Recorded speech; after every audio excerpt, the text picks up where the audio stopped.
Welcome, friend. I'm so glad you've come to this quiet place tonight. Take a slow breath with me. Allow it to rise gently, and as you exhale, let the weight of the day slip away. You've done enough. Now, here in this soft moment, the night belongs to you. Tonight, we journey together through the lantern glow of Zen stories, tales whispered across centuries, carrying teachings that dissolve stress and guide the restless mind into peace.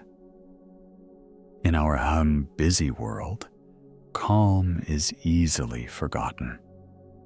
We chase tomorrow's tasks and yesterday's regrets, believing tranquility hides somewhere out there. But Zen reminds us it has never left. It waits patiently beneath your own heartbeat, ready to be noticed.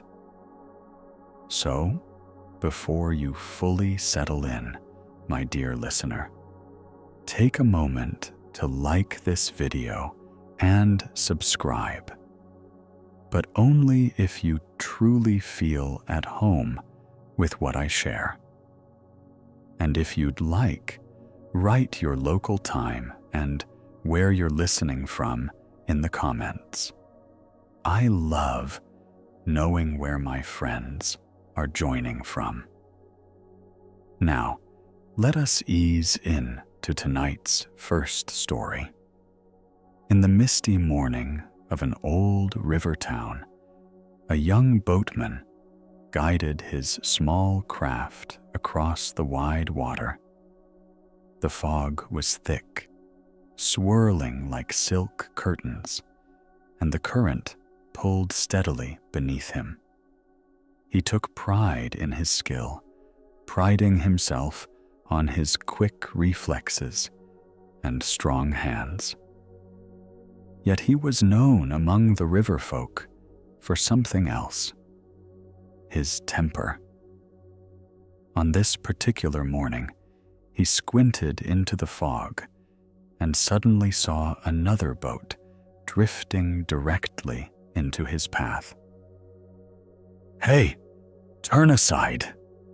he shouted, his voice echoing across the water. The boat continued on, silent and unyielding. His anger rose. "Are you blind? Move, you fool!" Still, no answer. Rage flared within him, hot and consuming. He cursed, his face red, his body tense, fury exploding like a storm. Then came the collision. A solid jolt reverberated through the wood as the two boats struck. The boatman leapt up, ready to unleash his rage on whoever dared insult his skill.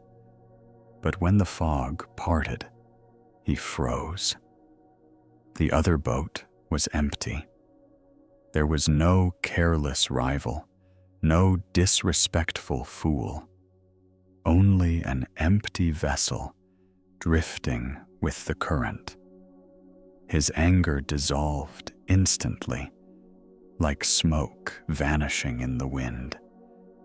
With no one to blame, his storm had nowhere to land. He pushed the empty boat away, his mind as calm as the river's flow. Zen masters often tell this story to reveal something about anger. When we believe someone is at fault, our emotions flare as if their actions define our peace. But what if most of the boats in our life are empty? What if that harsh word was not about you, but about another's pain? What if the delay, the mistake, the disruption was simply life drifting along with its own current, not aimed at you at all? The Buddha taught that clinging to anger is like grasping a hot coal with the intent to throw it at someone else. You are the one who gets burned. Friend, can you feel how true that is in your own life? Imagine a driver cutting you off on the road. Instantly, the story begins. They disrespected me. They are selfish. They endangered me. Yet perhaps they rush to a hospital, blinded by worry. Or perhaps there is no story at all, just another empty boat, drifting in fog. In Zen monasteries, some monks practice sitting meditation while visualizing boats moving silently on a river. Each boat represents a thought or emotion. When anger arises, they imagine it as a vessel passing through the mist, needing no response, no struggle, just another drifting form, gone as quickly as it appeared. What would happen if, the next time anger rose within you, you paused to ask, is this truly about me? Or is this just another empty boat? The young boatman's lesson becomes our own. Anger has no target without a story to anchor it. Remove the imagined pilot, and the fury dissolves. When we drop the belief that others control our peace, we reclaim a stillness that cannot be shaken. Friend, tonight as you rest, can you imagine your worries as empty boats? Each one approaches, each one drifts by. Some bump against you, but none truly strike who you are. Beneath it all, the river remains calm, carrying you effortlessly forward. Close your eyes now, if you haven't already. Feel the gentle current of your own breath, rising, falling. Boats come, boats go, yet you remain, went as the river itself. The river mist lingers in your mind, friend, soft and gentle as we drift onward together. The story of the empty boat has loosened something already. Can you feel it? The tightness around the chest, the sharp edges of the day, all beginning to dissolve. As you rest here, you may hear faint sounds outside your own window, the hush of the wind, the distant murmur of life continuing somewhere else. Let them be like ripples across the surface of still water. Tonight, nothing demands your effort. Our next story reveals that sometimes peace is not found in the absence of noise, but within it. In an ancient temple tucked into the hills of Kyoto, a master once sat quietly, surrounded by students. The hall was filled with the aroma of burning incense, smoke curling upward in delicate spirals. Outside, the marketplace thrummed with life, vendors shouting, children laughing, wheels rattling across cobblestones. The students shifted uneasily. "Master," one of them whispered, "how can we meditate in this noise? The clamor pulls at us like hooks. We long for silence, but the world intrudes." The master opened his eyes and smiled. "Do you not hear it? This is the sound of silence itself." Confused, the students looked at one another. The master rose slowly and guided them to the open courtyard. The shouts of merchants were louder here, bells clanging, dogs barking, carts creaking. He spread his arms wide. "Listen, my dear ones. Do not fight the noise. Let it enter. Behind it, beneath it, through it, do you hear? The silence has never left." They strained to listen. At first, only the chaos filled their ears. But then, something shifted. The noise was there, yet underneath it lay a vast quiet, a stillness that did not oppose sound, but embraced it. The silence was not broken by noise. It was the space in which noise lived. Zen teaches that silence is not the absence of sound. It is the presence of awareness. The Buddha reminded his followers that the mind is like the sky. Clouds come and go, storms rise and fade, but the sky remains. In the same way, thoughts and noises pass through, but the stillness beneath is eternal. Friend, perhaps tonight your own mind is filled with noise, memories replaying, worries chattering, plans circling endlessly. What if you stopped trying to force them away? What if you simply noticed the stillness that is already holding them? There is a quirky practice among some monks. They meditate in the busiest parts of town. They sit cross-legged near crowded bridges or bustling streets, not to punish themselves, but to learn directly that silence lives everywhere, even in a marketplace, even in traffic, even in the restless mind. Zen masters might ask you, is silence something you create or something you notice?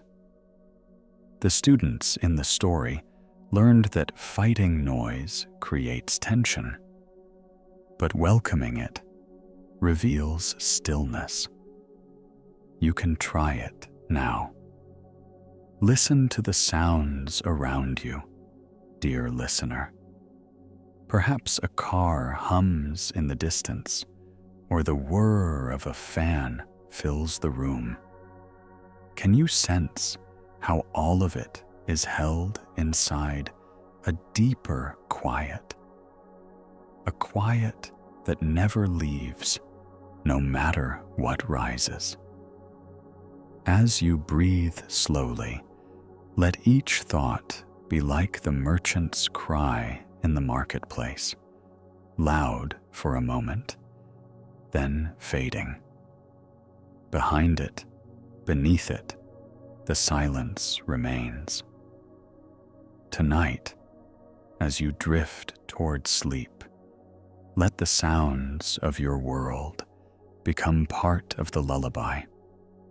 The creak of your home, the whisper of the night air, each rests upon the same boundless stillness, the silence that has been with you since the beginning and will remain forever. The hush of silence lingers in your chest, friend, like a hidden wellspring discovered after a long walk. Each breath draws you deeper into that spaciousness, and though thoughts may still wander, they now feel softer, less demanding.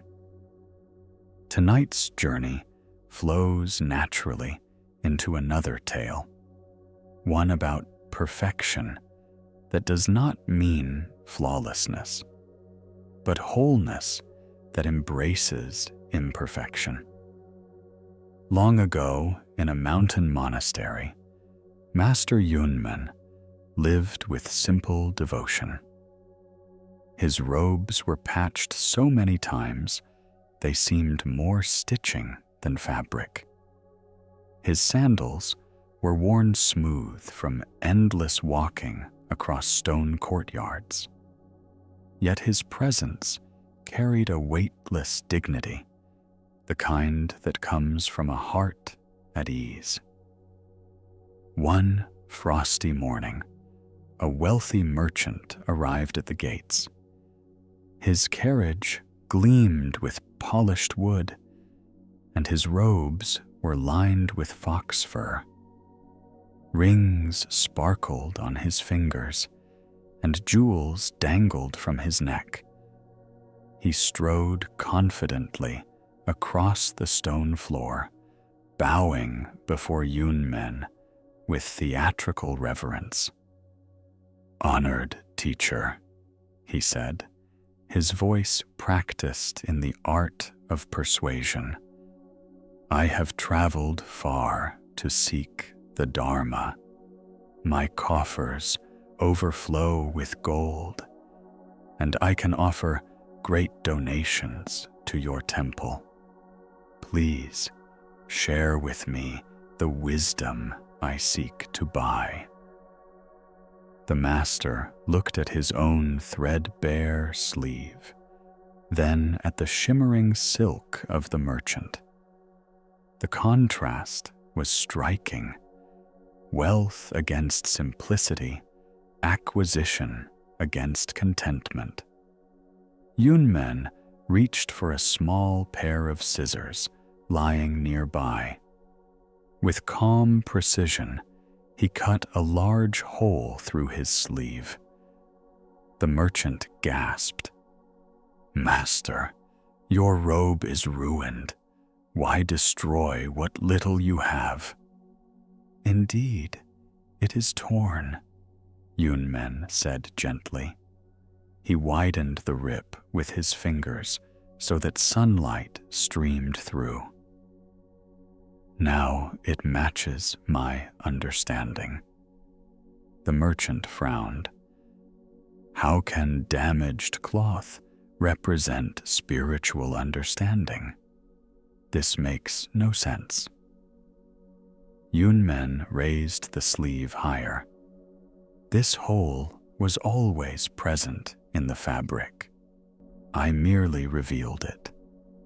Just so, your Buddha nature has always been whole, complete, lacking nothing. No wealth can buy it, and no poverty can diminish it." In that moment, something shifted. The merchant felt the heavy weight of his jewels as never before. Beneath all the layers of silk, he realized, nothing needed to be added. The emptiness in the torn sleeve was the same emptiness inside him, waiting to be seen. Zen teachers often return to this paradox. Perfection is not flawlessness, but authenticity. A robe may be torn, yet still warm the body. A heart may be cracked, yet still hold infinite love. The Buddha once said, "You are perfect as you are, and you could use a little improvement." This is not contradiction, but recognition. On the absolute level, your being is already complete. On the relative level, life invites growth and care. Both truths exist together. Friend, think of your own moments of self-criticism. Perhaps you whispered, "If only I were smarter, more attractive, more disciplined, more spiritual." These are the hungry ghosts of the mind, telling us we lack something essential. Yet, what if, like the robe, the so-called flaws are simply part of a wholeness already present? Some monks practice by deliberately wearing patched robes, not as a performance of poverty, but as a reminder. Nothing is diminished by imperfection. In fact, the stitches themselves reveal the robe's resilience.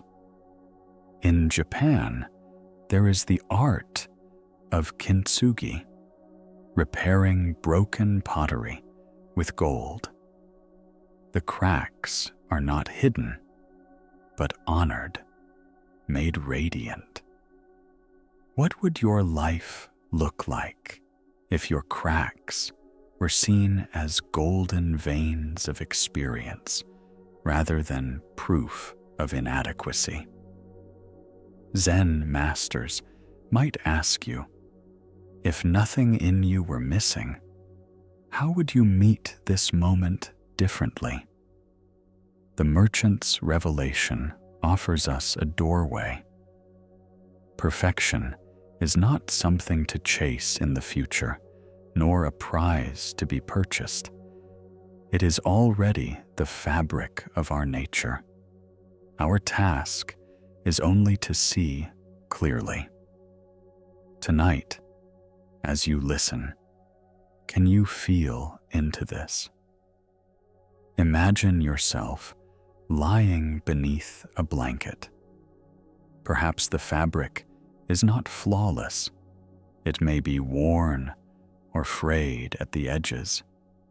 Yet, does it not still warm you? Does its imperfection make it less of a blanket?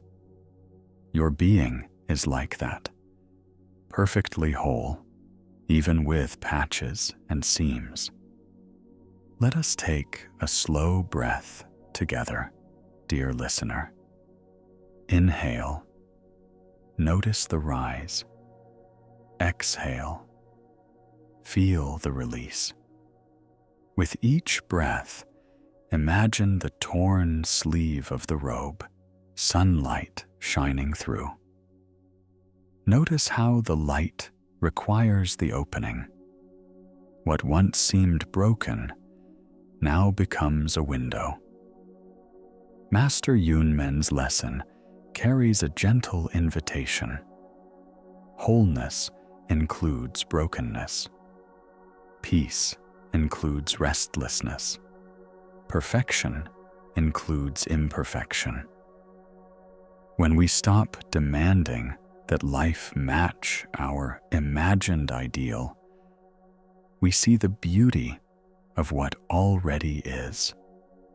So, friend, as you drift toward sleep, may you hold your flaws lightly. May you sense the unbroken perfection beneath them. And may you rest, knowing you are already complete, exactly as you are. Friend, the image of that torn sleeve lingers, threads loosened, sunlight streaming through. Do you feel how even brokenness can shine? As the body grows heavier against the mattress, the lesson drifts deeper into you. That nothing needs to be polished or corrected for peace to arrive. And yet, Zen often shows us that clinging to an image of holiness can be its own trap. Tonight's next story unfolds not in a monastery hall, but in the noisy heart of a city. In the bustling capital of Kyoto, markets overflowed with color and sound. Merchants shouted their wares, children darted through narrow alleys, dogs barked as they chased scraps. It was here that Master Ikkyu, a Zen monk as famous for his unconventional ways as for his insight, walked with calm steps. His robes were simple, his eyes alive with humor. At a corner, he overheard a group of monks debating heatedly. "A true practitioner eats only once a day," declared one, tugging proudly at his carefully arranged robe. "Anything more shows weakness." Another stroked his beard. "And we must avoid gazing at flowers. They distract the mind from proper meditation." The others nodded gravely, their voices thick with judgment. Ikkyu listened for a moment, then without a word, turned and stepped into a nearby tavern. The monks, horrified, rushed after him. Inside, farmers sat with muddy clothes, their hands rough from work in the rice fields.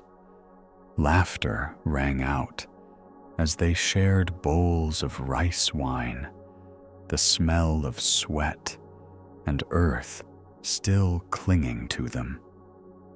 The monks confronted Ikkyu.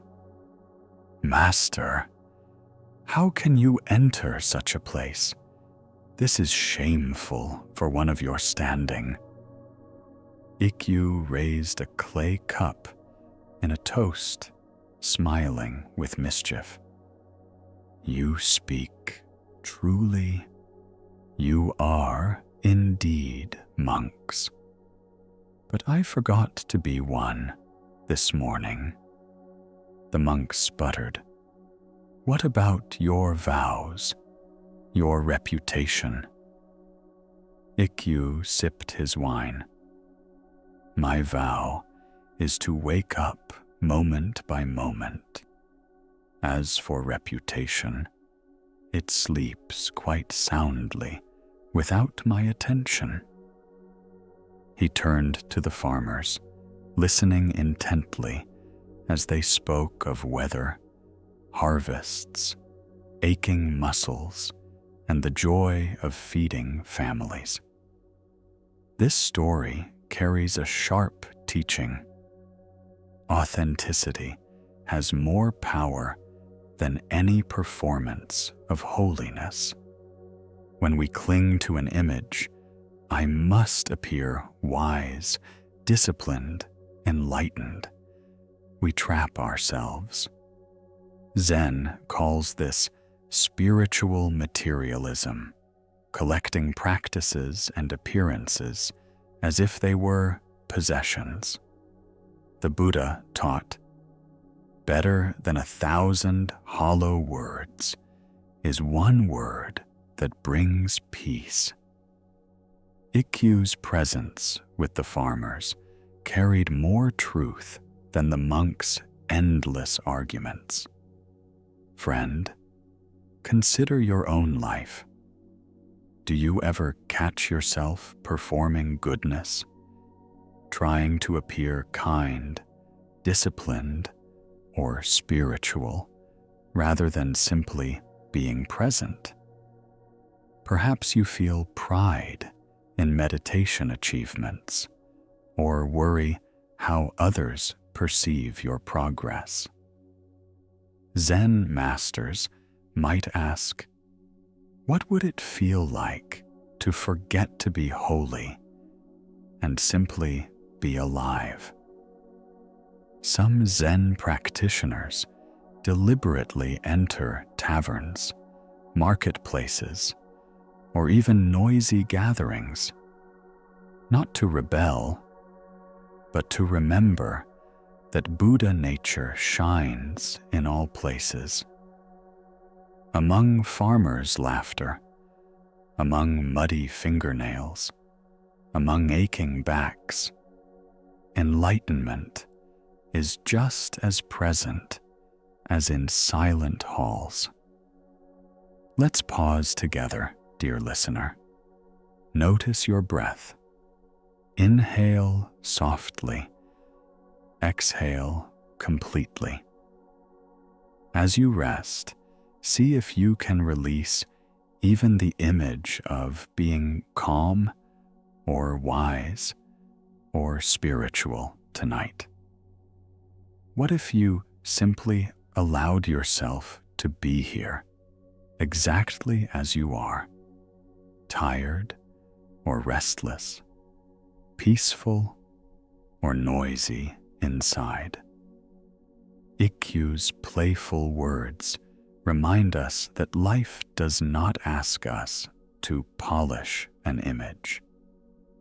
It asks us to be awake in each moment, whether sipping tea or sharing wine, whether chanting sutras or listening to farmers. The awakened heart is the same. Friend, as you drift deeper into rest, let go of any performance. Forget to be holy. Forget to be perfect. Let yourself be the one who simply breathes, simply rests, simply lives. That is enough, friend. Notice how the playfulness of Master Ikkyu still echoes inside you. His laughter in the tavern, his refusal to cling to reputation, these linger like gentle ripples spreading across water. Do you feel a little lighter, freer to be yourself without the weight of performance? Let that feeling deepen as we move to another tale, this one about a so-called fool whose simplicity held wisdom vast as the mountains. High on Mount Kugami, in a hut so humble it barely kept out the wind, lived Master Ryoan. The villagers below called him the Great Fool. Why? Because his ways seemed strange, even ridiculous, compared to the careful seriousness of scholars and priests. When hungry children came begging, Ryoan would empty his own bowl into their hands, then walk to the village to beg for food himself. He spent hours writing poems on fallen leaves, only to release them into the wind where no one would read them. He laughed often, spoke plainly, and ignored the pomp of high teachings. One spring morning, cherry blossoms painted the mountainside with pink and white. Ryoan knelt in his small garden, planting flower seeds with the same care he gave to meditation. As he pressed each seed into the soil, he whispered a blessing, covering it gently with earth. A scholarly priest, curious about this eccentric hermit, climbed the mountain to test him. Arriving, he announced with solemn gravity, "Master Ryoan, I have devoted 30 years to study. I have memorized sutras, debated with great minds. Tell me, what is the true meaning of existence?" Ryoan kept planting. "I place these seeds in hope," he said softly, "but I cannot know which will grow." The priest frowned. "That is no answer? I ask about life and death, not gardening." Ryoan smiled kindly. "Existence is not a question that requires an answer. It unfolds like these seeds. Some will flower, some will feed birds, some will return to soil. All perfect outcomes, all purposeless in the most wonderful way." The priest, frustrated, demanded deeper wisdom. Ryoan held out a seed. "Plant this," he said. "But I have no time for such things," the priest protested. "Then you have answered your own question perfectly," Ryoan replied. The villagers thought him foolish. Yet the priest carried that seed in his mind for years. Whenever complex questions troubled him, he remembered its weight in his palm, ordinary, small, yet containing infinite possibility. Slowly, he realized the truth. Enlightenment is not a final answer, but the living mystery of each moment. Zen calls this beginner's mind. Children know it naturally. They marvel at ants on a sidewalk, at shadows on a wall. As adults, we pile on knowledge and forget how to wonder. Ryoan's foolishness was actually wisdom. To remain childlike, to meet each seed, each moment, as if for the first time. The Buddha said, "If you want to know your future, look at your present actions." A seed only becomes a flower when it is planted, not when it is endlessly analyzed. Friend, how often do you postpone peace until you figure things out? Perhaps you wait for perfect understanding or for your practice to look a certain way. But what if wisdom is already here, as ordinary as the breath you're taking now? Some monks deliberately compose poems on leaves, knowing the wind will carry them away. The act itself is complete, no recognition required. Could you treat your own life this way, doing things wholeheartedly without clinging to results? Zen masters might ask, is truth something you know or something you live? As you rest, let Ryoan's simplicity wash over you.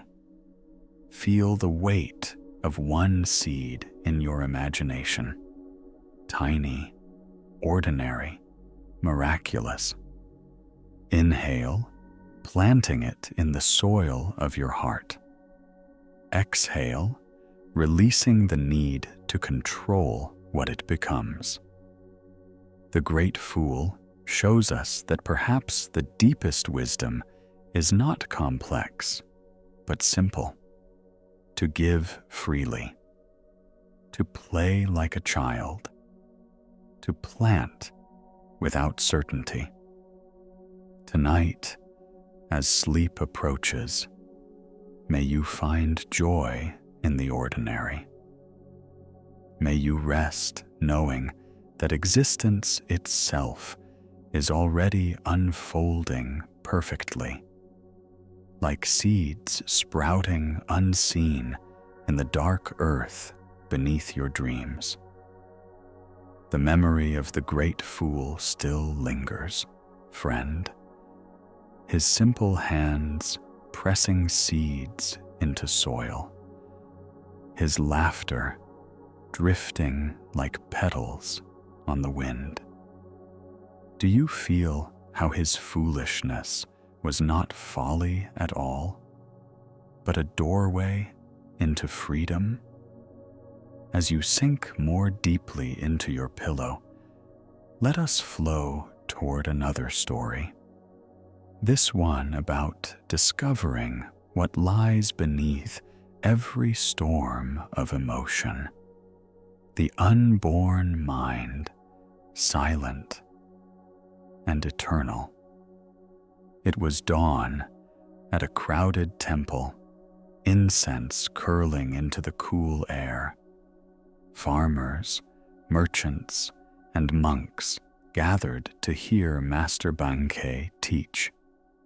His words were known to touch hearts not through lofty philosophy, but with startling simplicity. On this morning, the hall trembled, not with peace, but disruption. A Nichiren priest stormed in, robes swaying, voice sharp. He shouted accusations. "Your teachings are false. You mislead these people with empty words." The crowd stiffened. Murmurs rose. Some expected Bankei to rebuke the intruder, others to defend his dharma. But the master only smiled warmly. "Friend," he said, "thank you for your passion. Come closer. Let all hear your voice."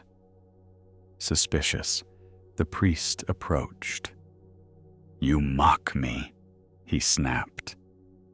Bankei's eyes glowed with calm curiosity. "I see anger in you. Tell me, before you entered this hall, where was it?" The priest faltered. "It was not there. It came when I saw you. And if you leave now and never think of me again," Bankei asked gently, "what happens to that anger?" The priest thought. "It would fade." "Exactly," Bankei said. "So anger is not your true nature. It arises with conditions, and it vanishes when they change. What remains beneath it, before and after?" The hall grew silent. The priest looked inward for the first time. "I don't know what to call it," he admitted. "No need to name it," Bankei said with a smile. "That not knowing is the unborn Buddha mind, the awareness untouched by any emotion, present in you, even now." The priest stood trembling, his fury dissolving like mist in sunlight. For the first time, he bowed. Zen calls this the unborn mind. It is not something to create or achieve. It is the simple awareness that precedes thought, that remains after anger, grief, or joy passes. Like the sky, it holds clouds and storms without being stained by them. The Buddha said, "Hatred does not cease by hatred, but only by love. This is the eternal law." Bankai showed that law not by argument, but by pointing directly to the awareness beneath the priest's rage. Friend, consider your own days. How often do you say, "I am angry, I am anxious, I am afraid"? But what if these are only temporary guests, arriving and leaving in the house of your mind? What if who you truly are is the awareness that notices them? Some Zen practitioners sit and simply ask, "Before this thought, what is here? After this thought passes, what remains?" The practice is not to suppress emotions, but to see their nature, impermanent, insubstantial, like echoes that fade when the sound is gone. Zen masters might ask you, is awareness ever angry, or is it only aware of anger? Imagine yourself now lying in stillness. Thoughts may arise, memories, plans, even small irritations. Instead of chasing them, notice the awareness that holds them all. Do you see how it remains untouched, steady, calm, like a vast sky, unbothered by passing weather? The Nichiren priest expected battle. He left with peace. You too can meet your own storms this way, not with force, but with recognition. Beneath every surge of emotion lies the unborn mind, waiting quietly, steady as ever. So, my dear one, as you drift deeper, remember this. You are not the storm. You are the sky, friend. Let the calm of Master Bankei's smile remain with you, like a lantern that still glows after the crowd has gone. Do you sense how the unborn mind is not far away, but already here, watching your own breath rise and fall? Each inhale, each exhale, and still awareness holds steady. With that quiet foundation beneath us, we move now to another tale, a lesson about how even struggle itself can be perfect. At Aihei Temple, where Master Dogen taught the practice of zazen, just sitting, the meditation hall was sacred. Monks sat in flawless rows, their backs upright, their breathing like a tide flowing in unison. The silence was so complete that the settling of robes seemed loud. One young monk, Jishin, sat with furrowed brow. His back ached unbearably. His legs throbbed with numbness, and his mind leapt from thought to thought like a monkey in the trees. Each moment felt like failure. He fought to appear calm, but inside he burned with frustration. At the break, he approached Master Dogen. "Master," he whispered, shame heavy in his voice, "I am failing. My back screams, my mind refuses to settle. I cannot sit correctly. Am I hopeless?" Dogen studied him with patient eyes. "Show me," he said, "how you sit incorrectly."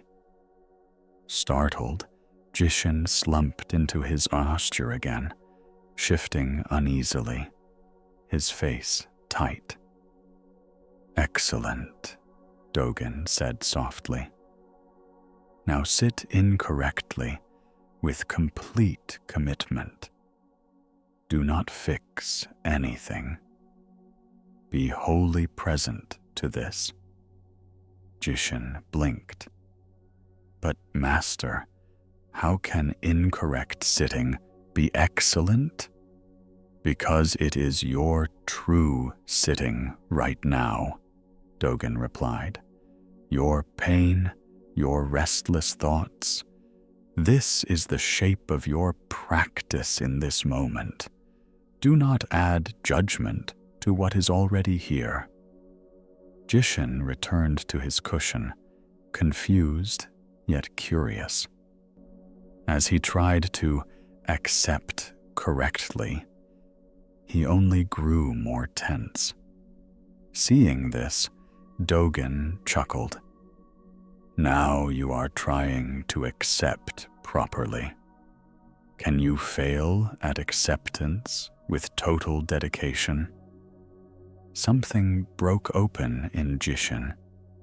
He laughed quietly at the absurd loop he had created, trying to sit correctly, then trying to accept correctly, piling effort upon effort. In that laughter, the struggle softened. For the first time, he simply sat. Zen reveals that perfection is not a polished state, but the full embrace of what is. Dogen's teaching was radical. Your struggling is perfect struggling. Your confusion, perfect confusion. Meditation is not about creating a flawless state, but about resting with honesty. The Buddha said, "Peace comes from within. Do not seek it without." Even discomfort, when met without judgment, becomes peace. Friend, how often do you exhaust yourself trying to match an ideal? I should be calmer, happier, more confident, more loving. Each should is another weight. But what if your restlessness, your fatigue, even your wandering thoughts are already included in the path? In some monasteries, teachers instruct beginners to sit with their worst posture for a few breaths on purpose, to discover that even this can be practice. By exaggerating the slouch or feeling the twitch of restless legs, they realize there is no wrong place to begin. Zen masters might ask you, can you let failure itself become your teacher? As you lie here, dear one, perhaps you notice tension in your body. Maybe your shoulders resist softening, or your mind insists on rehearsing tomorrow. Instead of fighting, could you let this be your perfect experience tonight? Notice it, breathe with it, and allow it to belong. Jishin discovered that meditation was never about sitting correctly or incorrectly.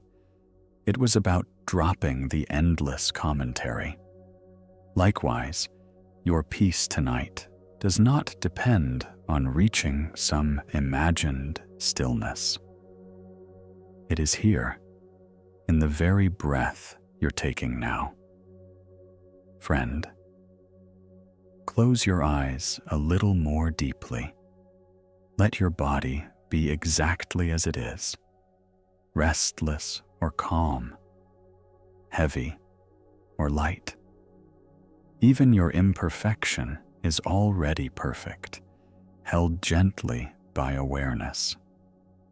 Sleep will come, not when you strive for it, but when you stop striving at all. Friend, do you feel how Jishin's laughter at his own struggle has stayed with you? A reminder that even in moments of restlessness, peace can arrive, not because we forced it, but because we stopped forcing. Tonight, let us follow that ease further into a story about courage. Not the courage of battle or achievement, but the bravery to release our grip and trust the flow of life.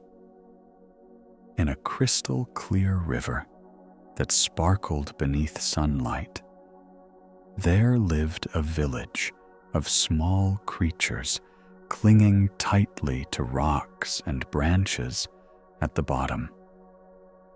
Generation after generation, they had been taught the same lesson: hold on or be swept away.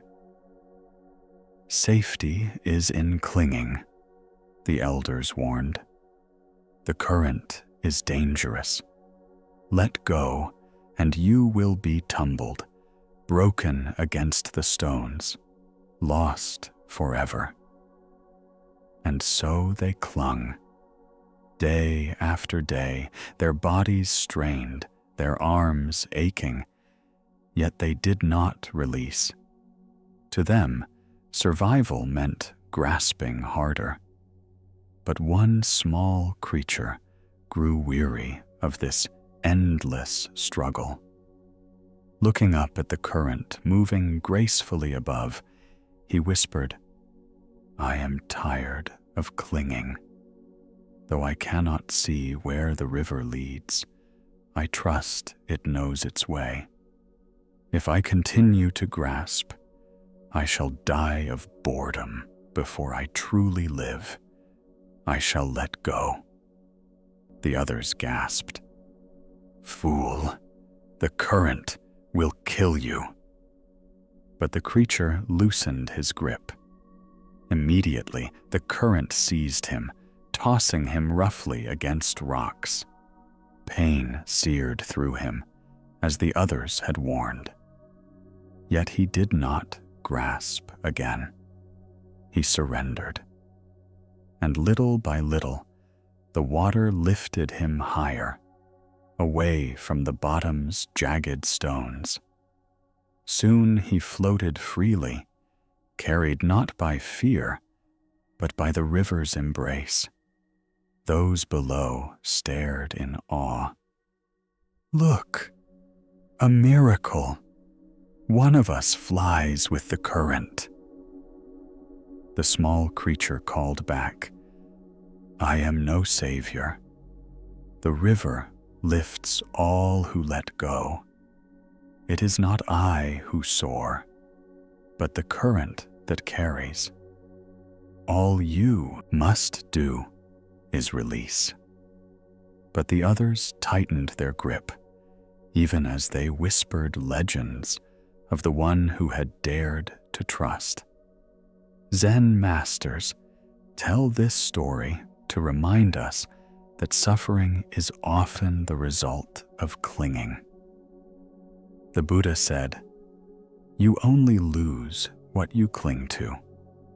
We grasp at relationships at identities, at plans and possessions, believing they keep us safe. Yet it is the grasping itself that tires us, not the flow of life. Friend, where do you notice yourself clinging? To an idea of who you must be? To an image of success? To a memory of what once was? What if the current is not your enemy, but your liberation? In some monasteries, novice monks are taught to hold a pebble in their hands during meditation. The tighter they squeeze, the more strain they feel. Then, gently, they are asked to release it. The pebble drops silently into their lap, and with it, a small flood of relief. A tiny practice of letting go. Zen masters might ask, what is one rock you could release tonight? As you rest, imagine your own body clinging to the riverbed of the day's concerns. Your hands grasp at tomorrow's worries. Your mind clutches at yesterday's mistakes. Now picture yourself loosening those hands.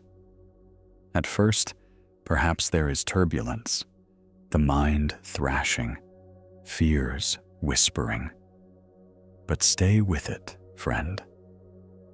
Breathe. Soon, the current of life itself carries you gently, weightless, supported by something greater than your grip. The creature's courage was not in conquering, but in surrendering. He discovered the river was not a threat, but a home. You, too, can trust this current. Tonight, as sleep approaches, may you let go of the rocks of fear and control, and allow yourself to be carried by the flow of rest. The current is already here, beneath you, within you. You need not fight it. You need only release. Friend, do you feel the gentle pull of the current even now? The story of the small creature has left its mark, hasn't it? That quiet bravery of letting go echoes in your chest, reminding you that surrender is not defeat, it is trust. Tonight, as you lie supported by the bed beneath you, imagine yourself already held by life's river, carried effortlessly where you need to go. Our next story deepens this teaching, showing us how pain itself can be transformed when our awareness grows wide enough to hold it. In a quiet monastery among rolling hills, an aging master lived with students eager to learn. Among them was a young apprentice whose heart had grown heavy with complaints. Each morning, he arrived burdened by a new grievance. "Master," he sighed, "why is life so hard? Yesterday, noise disturbed my meditation. Today, my back aches from the hard floor. Tomorrow, no doubt, something else will trouble me. When will this suffering end?" The master listened patiently, day after day, but words alone could not shift the apprentice's perspective. One bright morning, as sunlight streamed across the floor, the master spoke differently. "My dear one," he said, "bring me some salt." Puzzled, the apprentice fetched a handful of coarse crystals. "Now," the master instructed, handing him a glass of water, "place the salt into this glass and drink." The apprentice obeyed. The water turned cloudy, the taste sharp and bitter. He grimaced, spitting it out. "Terrible, overwhelming." The master nodded calmly. "Now bring the same handful of salt and follow me." They walked together until they reached the edge of a vast lake. The water stretched wide, reflecting the sky like a mirror. "Throw the salt into the lake," the master instructed. The apprentice scattered the crystals, watching them vanish without trace. "Now, drink," said the master. Kneeling, the apprentice cupped his hands, scooped the water, and drank. It was fresh, cool, and pure. The master's eyes glowed with compassion. "Life's pain is the salt, no more, no less. The bitterness you taste depends on the container. If you are a glass, every grain overwhelms you. If you are a lake, the same salt is nothing at all. Stop being a glass, my friend. Become a lake." The Buddha taught, "Pain is certain. Suffering is optional. Pain is the salt, part of being alive. Suffering arises when we narrow ourselves so completely that pain fills our entire world. But expand the container, and the same pain dissolves into something bearable, even transforming into wisdom. Friend, think of your own life. When difficulties arise, does your mind shrink like a small glass, overwhelmed by every detail? Or can you breathe, widening your awareness, like a lake, allowing trouble to dissolve within a greater expanse? In Zen practice, monks often sit outdoors near streams or lakes, letting the water remind them of spaciousness. Some even meditate by staring at the sky, so vast that no single cloud can overwhelm it. When pain comes, they place it inside this imagined sky, watching it become small within the expanse.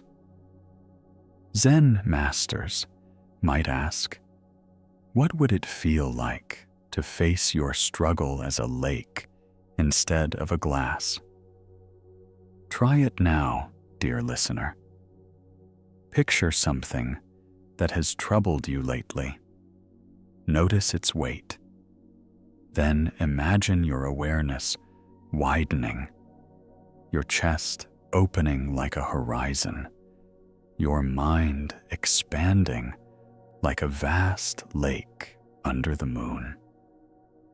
Place the salt of your problem into this lake. Can you feel how its bitterness dissolves, leaving freshness behind? The apprentice learned that the size of our awareness determines the flavor of our lives. Tonight, may you expand beyond the narrow confines of restless thoughts. may your awareness stretch wide so that even pain is cradled in something larger, something unshakable. Friend, as you drift further toward sleep, remember, you are not a fragile glass. You are a lake, vast, still, and able to hold everything without being overwhelmed. Friend, notice how the image of the lake lingers, wide and calm. Do you feel it in your chest? The sense that whatever salt may come, you can hold it without bitterness? Each breath expands your awareness a little more, as if the body itself were becoming a quiet body of water, reflecting moonlight. With that spaciousness resting inside you, let us wander into the mountains for another tale. This one belongs to a shepherd whose secret to contentment was disarmingly simple. Along a dusty road high in the hills, a weary traveler met a shepherd tending his flock. The day was warm, clouds drifting lazily across a pale sky. Sheep grazed peacefully among wildflowers, their bells chiming softly with each step. The shepherd sat on a boulder, relaxed, as if the whole world moved in harmony with him. The traveler, anxious from days of uncertain weather, greeted him. "Good morning, friend. Tell me, what kind of weather shall we have today?" The shepherd looked up, his eyes clear as a mountain stream. He smiled warmly. "The kind of weather like?" The traveler frowned, expecting a forecast. "How do you know it will be the kind of weather you like?" The shepherd's smile deepened. He gestured toward the vast sky where clouds shifted and sun peeked through. "I have learned that I cannot always get what I like. So I have learned to always like what I get." The traveler stood silent, astonished. His restless mind stopped for a moment, and in that stillness, he glimpsed the shepherd's unshakable peace. Zen calls this great acceptance. It is not resignation or passivity. It is the wisdom of aligning with reality instead of warring against it. The Buddha taught, attachment is the root of suffering. When we cling to how we think things should be, we suffer every time life moves differently. But when we meet life as it comes, whether storm or sunshine, the burden falls away. Friend, consider how much energy you spend resisting what already is. The traffic jam that frustrates you, the rain that spoils your plans, the small inconveniences that shrink peace into irritation. What would shift if, like the shepherd, you met each with a smile and said, "This is the kind of weather I like"? In some Zen monasteries, students are trained to sweep leaves in the courtyard each morning. Yet often, Just as they finish, wind scatters more leaves across the ground.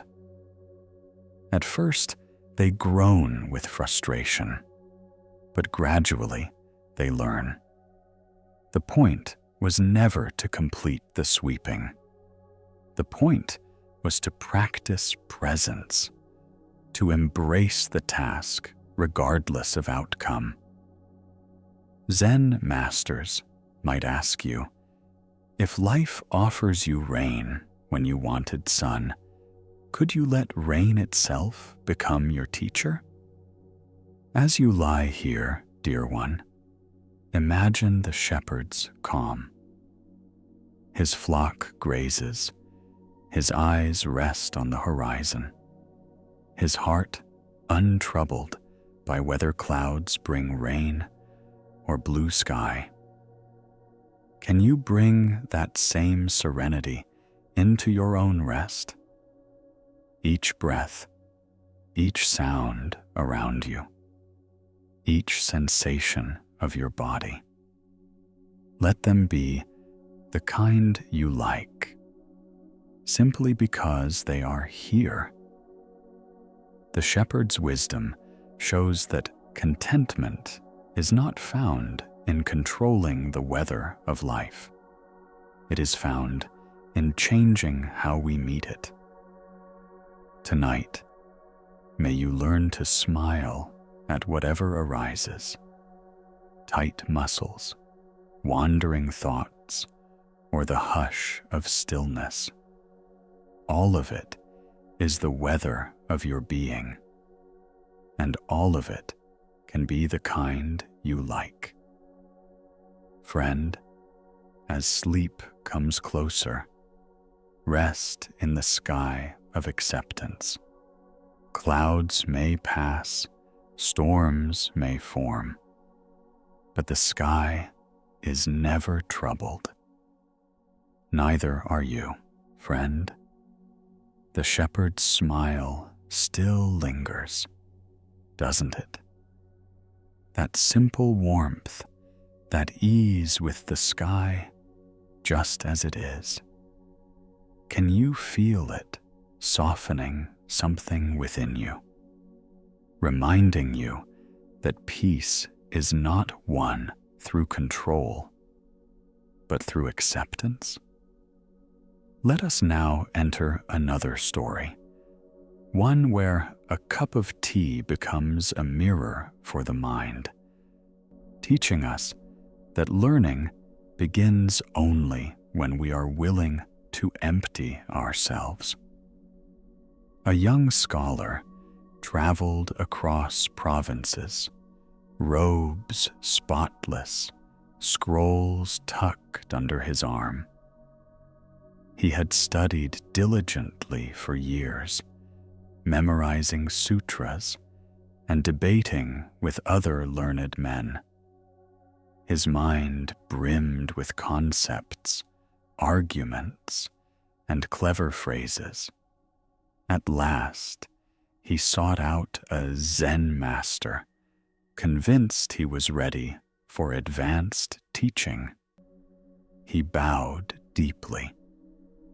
Master, I have prepared my whole life for this.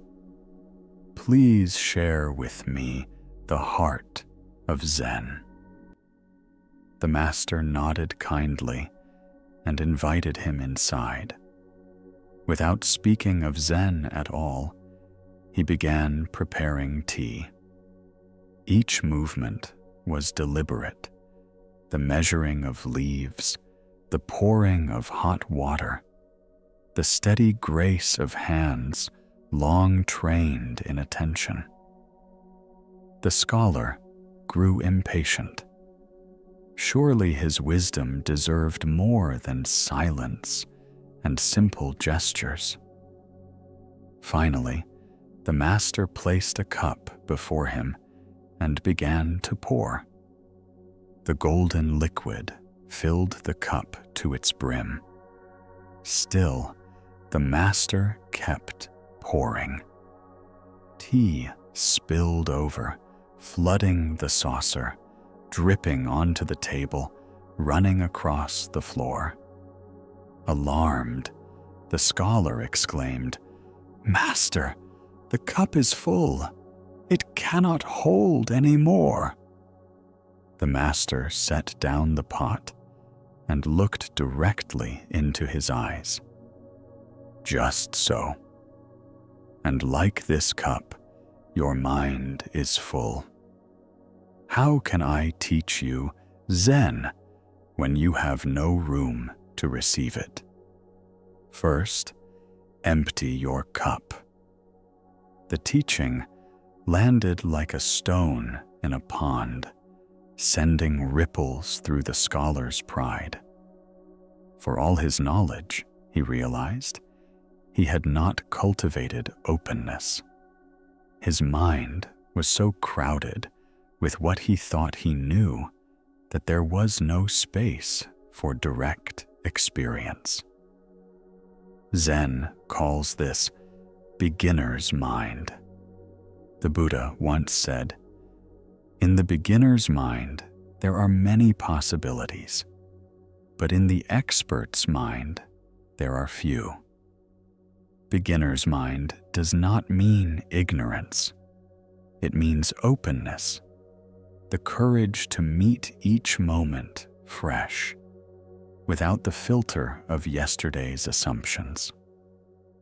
Friend, think about your own patterns. How often do you approach a situation already convinced you know what it contains? Perhaps you listen only enough to confirm your beliefs. Perhaps you miss beauty because you assume you've seen it all before. What would shift if you arrived like an empty cup, ready for anything? In some monasteries, students are asked to sweep the same path again and again, each time instructed, "Do it as if for the first time." At first, they complain, but slowly they begin to notice the sound of bristles against stone, the subtle play of light, the feel of air on their skin. The ordinary becomes extraordinary because the cup is emptied of assumptions. Zen masters might ask, "Kensha, you empty your cup, even of your ideas about who you are?" As you rest here, my dear one, imagine your mind as a teacup. All day it has been filled. Tasks, conversations, worries, judgments. Feel the weight of it. And now, with each exhale, imagine gently pouring it out. Drip by drip, thought by thought. The cup empties. Soon it is spacious, open, ready for peace. The scholar eventually realized the greatest teaching was not in words, but in the act itself. Emptiness makes room for truth. Tonight, as you drift towards sleep, may you become like that empty cup, open, receptive, ready for the freshness of dreams and the clarity of tomorrow's dawn.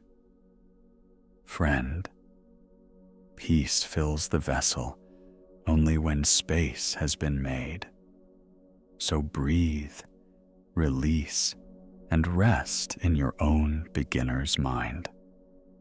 Friend, can you feel how light your mind has become after emptying that cup? The clutter of the day slowly drains away, leaving space for something new, fresh, calm, and unforced. With that openness inside, let us turn to another Zen tale. This one reminds us that life's events cannot always be judged as good or bad in the moment. Sometimes fortune hides inside loss, and sometimes misfortune is wrapped in blessings. In a valley surrounded by mountains, an old farmer lived with his only son. Their farm was modest but steady, and their greatest treasure was a strong horse that pulled the plow and carried heavy loads. One morning, they discovered the horse had wandered off during the night. The gate was open, the stall empty. Neighbors soon arrived, shaking their heads. "What terrible luck," they said. "Without the horse, how will you farm?" The farmer shrugged gently. "How do you know this is bad luck?" Days later, the horse returned, bringing with it a small herd of wild horses. The farmer and his son quickly fenced them in. Neighbors rushed back, amazed. "What wonderful luck!" they exclaimed. "From one horse, now you have many." Again the farmer said, "How do you know this is good luck?" Not long after, the son tried to tame one of the wild horses. The animal bucked fiercely, throwing him to the ground. His leg broke badly, leaving him unable to walk without pain. Neighbors gathered once more. "What dreadful luck!" they cried. The farmer repeated calmly, "How do you know this is bad luck?" Weeks passed, and soldiers came to the valley, conscripting every able-bodied young man for a dangerous war. Many would not return, but the farmer's son, injured and limping, was spared. The neighbors whispered, "How fortunate your son is, after all." And once again, the farmer simply asked, "How do you know?" Zen calls this not knowing mind. It is the wisdom of holding our judgments lightly, recognizing that we never see the full picture. The Buddha taught, "Everything changes. Nothing remains the same." What appears disastrous today may prove a blessing tomorrow, and what looks like fortune may bring unseen trials. Friend, think of your own life. Can you remember a time when something you thought was terrible later became a doorway to growth? Or when something you celebrated later revealed its own difficulties? How quick we are to label experiences, as if we knew their final meaning. Yet reality unfolds beyond our limited view. Some monks practice this by deliberately responding to events with the phrase, "perhaps." Whether praised or criticized, whether they gain or lose, they simply bow and say, "Perhaps." It is not indifference, it is trust that the story is not finished yet. Zen masters might ask you, what would happen if you stopped deciding so quickly whether life was for you or against you? As you lie here, dear one, imagine the farmer's calm eyes. Neighbors rush with noise, judgments flying. Good luck, bad luck.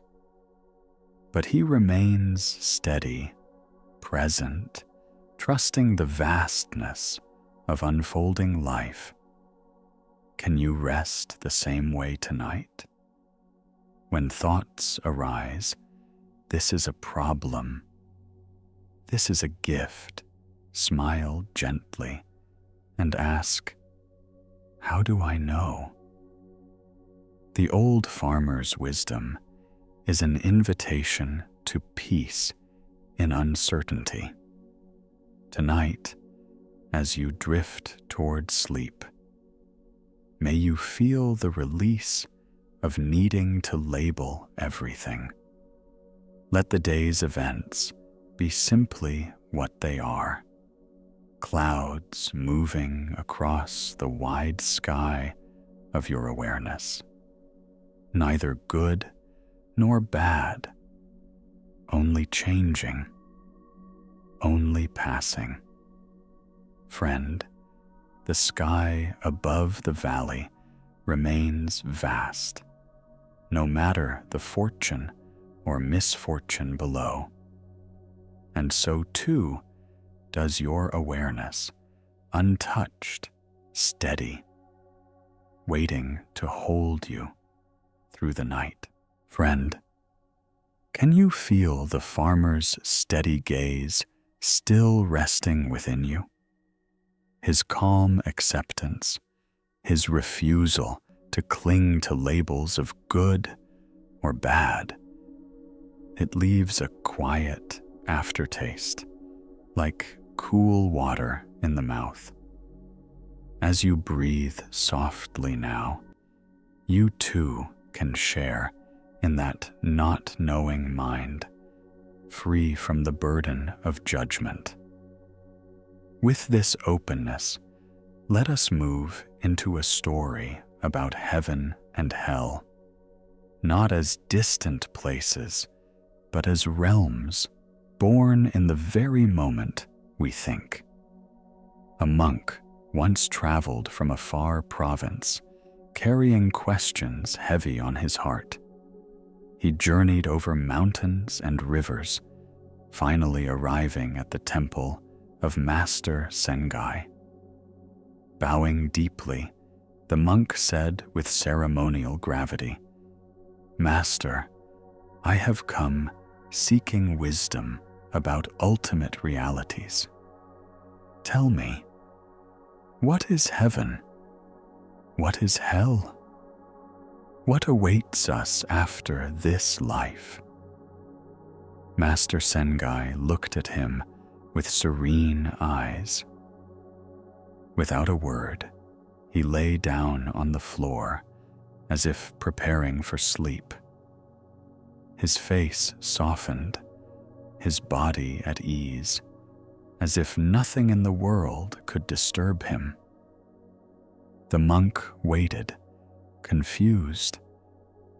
Was this a demonstration? Was the master gathering his thoughts? Eventually, he pressed again. "But Master, what of hell? What awaits those who live wrongly?" At that, Sengai closed his eyes tighter and began to snore loudly, his rumbling breaths filling the meditation hall. The monk flushed with anger. "I traveled far with sincere questions, and you mock me with sleep? This is an insult." He gathered his belongings, muttering bitterly, ready to leave in disgust. Suddenly, Sengai sat up with sharp clarity, eyes sparkling. He pointed to the departing monk. "That," he said, "is hell." The monk froze, stunned. His face flushed again, but this time with realization. Sengai's voice softened. When you cling to anger, when you feel insulted, you create hell in that very moment. And when you rest in ease, like my lying body, you taste heaven immediately. Heaven and hell are not far off realms. They are the states you create here and now. The Buddha once said, "We are what we think. With our thoughts, we make the world." Heaven and hell are not rewards or punishments after death, but expressions of consciousness in this moment. A mind filled with ease is heaven. A mind burning with resentment is hell. Friend, reflect for a moment. How often do you build your own hell? Perhaps in traffic, muttering at strangers. Perhaps when replaying an argument long finished. Perhaps when you punish yourself with harsh self-judgment. Each time, anger and resentment paint flames around you. Yet the moment you breathe and let go, heaven returns. In some monasteries, students are guided to notice each thought as it arises. This thought is heaven. This thought is hell. Over time, they discover that the difference is not in circumstances, but in the state of the heart. Zen masters might ask, what if heaven and hell are not places you go, but choices you make in each breath? As you lie here, dear one, notice the state of your own mind. Even now, peace is heaven, available in the simple act of breathing. Even now, agitation can arise, but only if you feed it. What would it feel like to rest so completely in this breath that heaven blooms inside you? The monk left Sengai's temple with a new understanding. He no longer searched for distant realms. He saw that each step, each word, each breath could be heaven or hell, depending only on how he carried it. So, friend, as sleep draws closer, let heaven arrive not from outside, but from within. Breathe softly. Release the flames of thought and rest in the cool, boundless peace that has always been yours. Friend, the lesson of heaven and hell still glows within you, doesn't it? That quiet recognition that bliss or torment lives not in some distant afterlife, but here, in the very texture of thought, in the way the heart responds. As you settle more deeply into rest, let us move to another tale, this one about burdens we carry, invisible, heavy, and often unnecessary. Tonight, we learn how to set them down. In a monastery garden at dawn, dew sparkled on the paths like tiny pearls.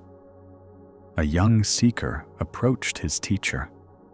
His shoulders stooped, as if under a great weight. Bowing low, he asked, "Master, Why do I feel as though I am always dragging my past behind me? Every mistake, every wound, every insult, I cannot let them go. Why do I seem doomed to relive my past again and again? The master studied him with kind eyes. Nearby stood a maze made of translucent silk panels, shimmering in the morning light. The teacher handed the young man a leather backpack. "Carry this with you into the maze," he said. "It will help you focus, but be careful. It is heavy." The seeker lifted the bag and nearly staggered. The weight pressed into his shoulders as he stepped into the maze. Through the sheer fabric, he could glimpse others walking paths of their own. At every turn, he found dead ends. The harder he tried, the heavier the burden grew. At last, gasping with effort, he opened the backpack. To his surprise, it was completely empty, yet the weight remained. A whisper rose inside him. The burden is not in the bag. It is in you. Memories flooded his mind. Childhood hurts, betrayals, regrets. Each memory made the backpack heavier. Suddenly, he understood. He was carrying his past, not on his back, but in his heart. Kneeling, he whispered into the air, "I forgive you. Wherever you are, I forgive you." With each forgiveness, the weight lightened. He remembered acts of love, kindness, and small joys. The burden grew lighter still, until the pack felt weightless. At last, he sat in stillness. "I am not bound by my past," he realized. "I am free." Zen teaches that suffering often comes not from events themselves, but from our refusal to release them. The Buddha said, "Holding on to anger is like grasping a hot coal with the intent to throw it at another. You are the one who gets burned." The empty backpack is our reminder. The past has no weight until we choose to carry it. Friend, consider your own invisible burdens. Perhaps the harsh words of a parent long ago. Perhaps a mistake you replay, punishing yourself. Perhaps resentment toward someone who never apologized. These are stones in your backpack. What would it feel like to set them down, even for one night? In some monasteries, monks write their grievances on slips of paper, place them in a bowl, and burn them in a small fire. The smoke rises, carrying the burdens into the sky. It is not that the past vanishes, but that its weight no longer chains the heart. Zen masters might ask you, if you discovered your backpack was empty, would you still insist on carrying it? As you rest, dear one, imagine your own backpack, heavy, pressing against your shoulders. Now picture yourself opening it. Inside, nothing but the echoes of old memories. Whisper softly, "I forgive. I release. I choose to carry lightness." Can you feel the straps loosening, the weight dissolving? The young seeker left the maze transformed. The backpack still hung across his shoulders, but it was light as air. He walked freely, smiling at the realization that freedom had always been within his own choice. Friend, tonight, may you let go of the weight you no longer need. May your dreams be unburdened, your body resting light against the bed. Remember, your past is not a prison unless you choose to guard the door. Set down the pack. Rest freely. Friend, do you feel the straps loosening from your own shoulders after that tale of the empty backpack? Even now, the body seems lighter, the breath freer, as though some invisible burden has been quietly lifted. Tonight, let us enter one final story before the long wind down, a story about wealth that cannot be stolen, treasures no thief can touch. Master Ryoan lived high in the mountains, his hut so bare it held almost nothing. No coins, no jewelry, no silk robes, only patched garments, a few simple bowls, and his bedroll. To most, it looked like poverty. To him, it was freedom. One evening, as the moon rose pale and full, a thief crept into the hut. He searched every corner, rummaged through baskets, lifted mats, yet found nothing of value. His face twisted with frustration. From the shadows, Ryoan stirred. Instead of shouting, he rose calmly and spoke as one might greet a guest. "Wait," he said gently. "You came all this way. You should not leave empty-handed." He removed his quilted bed cover and placed it in the thief's hands. "Take this. It will keep you warm tonight." The thief, stunned, accepted the gift and fled into the darkness. Ryoan stepped outside, shivering a little, but smiling as he gazed at the moon. Its silver light poured into his hut, filling the room more than any possession could. He whispered to himself, "If only I could give him the moon as well." Zen tells us that true wealth is not what can be owned, but what can never be taken away. Generosity, compassion, presence, wonder, these remain untouched by theft, loss, or change.